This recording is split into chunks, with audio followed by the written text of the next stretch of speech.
Goeiedag en vandag is dit Handelinge 22. Kom ons bid net eers tot die Here. Vader, dankie dat U vandag by ons is.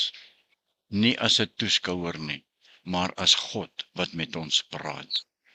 Ons gaan nou Handelinge 22 oopmaak, Vader. Gee vir ons rustige harte om te luister, eerlike harte om onsself te sien en sagte harte om U stem te erken. Ja, Here, soos U met Paulus op die Damaskuspad gepraat het, praat ook met elkeen van ons vandag asseblief.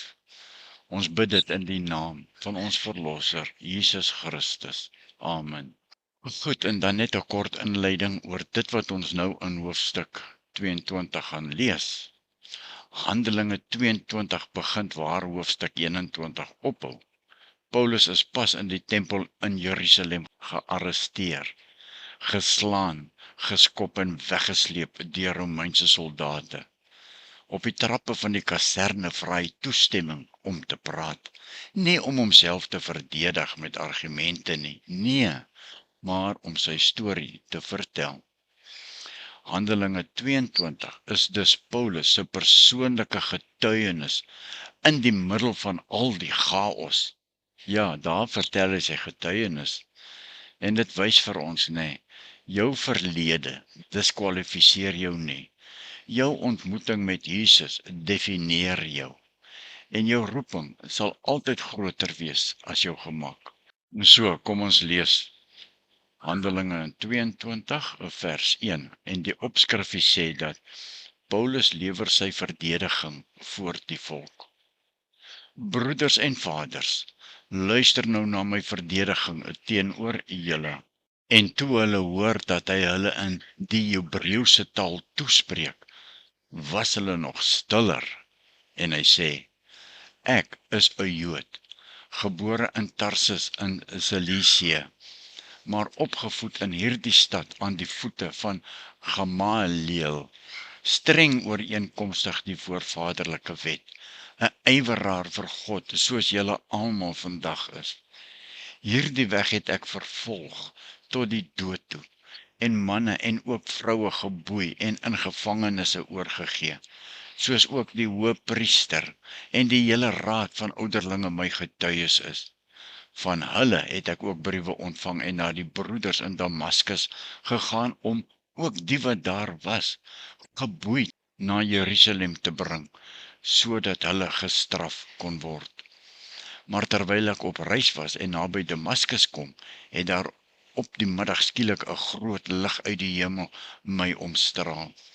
En ek het op die grond geval en 'n stem vir my hoor sê, Saul, Saul, waarom vervolg jy my? En ek het geantwoord, wie is u, Here? En hy het vir my gesê, ek is Jesus die Nasareëner wat jy vervolg. En die wat saam met my was, het wel die lig gesien en bang geword, maar die stem van hom wat met my gespreek het, nie gehoor nie. En ek het gesê, wat moet ek doen, Here?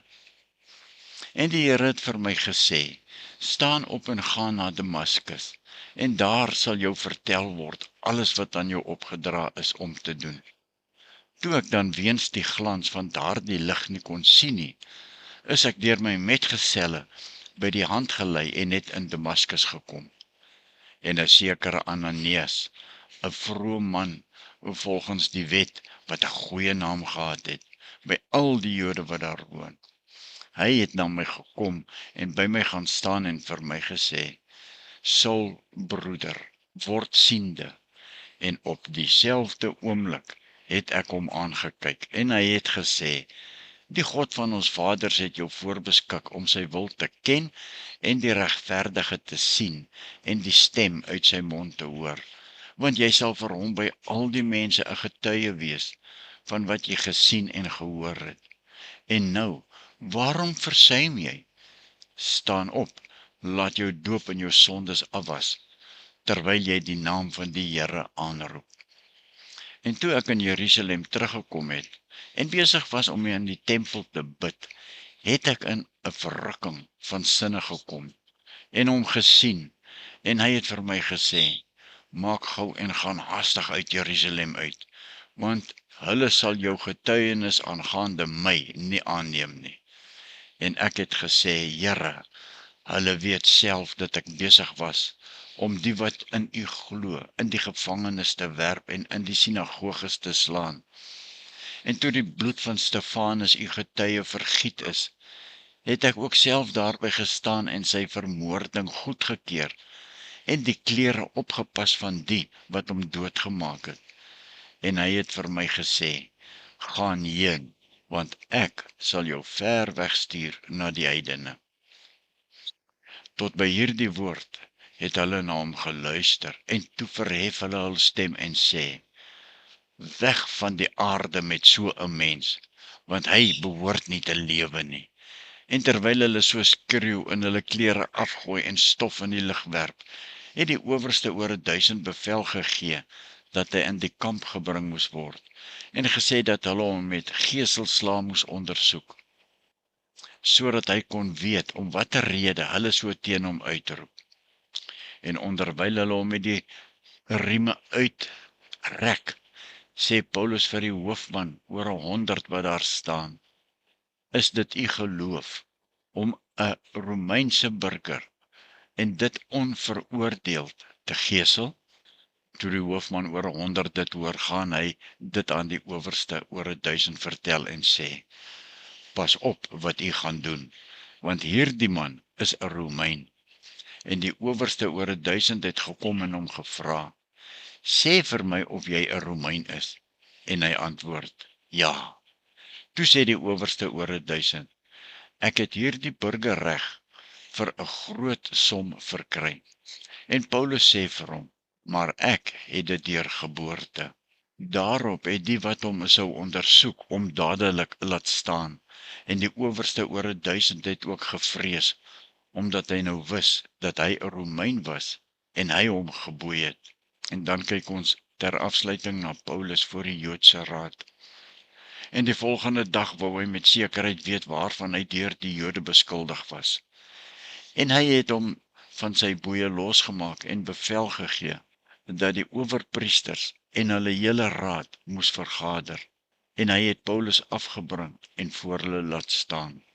Tot sover vandag. En môre gaan ons verder kyk wat hier gebeur het. Goed, en dan die laaste gedagte. Daai gedagte wat die oë na binne laat kyk, waar elkeen sy hart ondersoek op dit wat God nou vir ons laat lees het. En die eerste vraagie is dit. Daar was 'n Damaskus oomblik, nê. Paulus kon presies vertel waar en hoe Jesus hom gestop het. Selfs jare later, kan jy jou eie ontmoeting met Jesus beskryf? Kan jy? As jy dit nie kan beskryf nie, wat hou jou terug om hom vandag regtig te hoor sê? Waarom hardloop jy van my af weg? En dan, wie sien ek as heidene, of anders gestel, wie is in my oë heidene? Die skare het geluister tot Paulus sê, o God is ook vir ander mense. Watter persoon of mense in my lewe daag my liefde vir God uit? Dalk iemand wat anders as ek dink, of anders as wat ek of anders lewe as wat ek lewe, of dalk wat ek verkies om te vermy. Wat sou dit beteken om hierdie week doelbewus genade na daardie persoon te dra, soos Paulus geroep en gedoen en gehoorsaam het? Here, en ons sluit af met vandag en ons sê vir U dankie dat U saam met ons hand aan hand deur Handelinge 22 gestap het. Here Jesus, baie dankie vir Paulus se eerlikheid.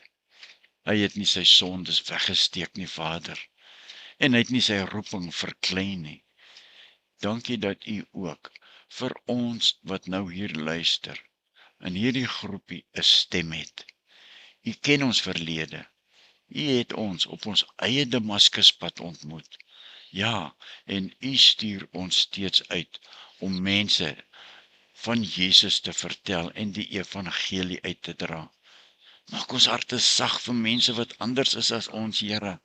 Gee ons moed om ons eie storie te vertel, nie met trots nie, Vader, maar met dankbaarheid, want U alleen kan verheerlik word deur ons storie. Seën elke kind van U. Dra ons huis toe in vrede en laat ons lewens hierdie week iets van U lig weerspieël, sodat U verheerlik kan word.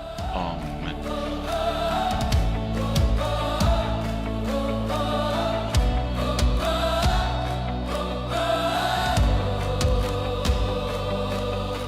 Maak my honger vir U woord, Heer. Laat dit brand soos 'n vuur in my. Roep my terug na U teenwoordigheid, waar U lewe in my hart weer bly. Maak my honger,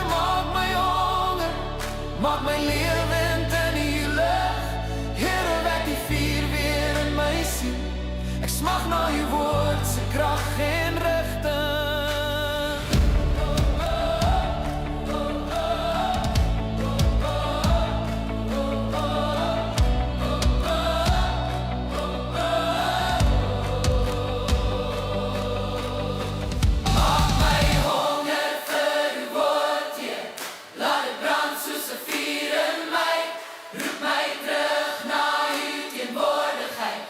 Waar U lewe in my hart weer bly. Maak my honger, maak my lewend in U lig. Here, wek die vuur weer in my siel. Ek smag na U woord se krag en rigting. Maak my honger vir U woord, Heer. Maak my honger vir U woord, Heer. Laat dit brand soos 'n vuur in my. Roep my terug na U teenwoordigheid, waar U lewe in my hart weer bly. Maak my honger, maak my lewend in U lig.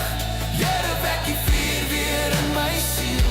Ek smag na U woord se krag en rigting.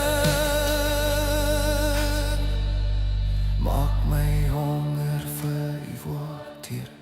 Laat dit brand soos 'n vuur in my. Roep my terug na U teenwoordigheid, waar U lewe in my hart weer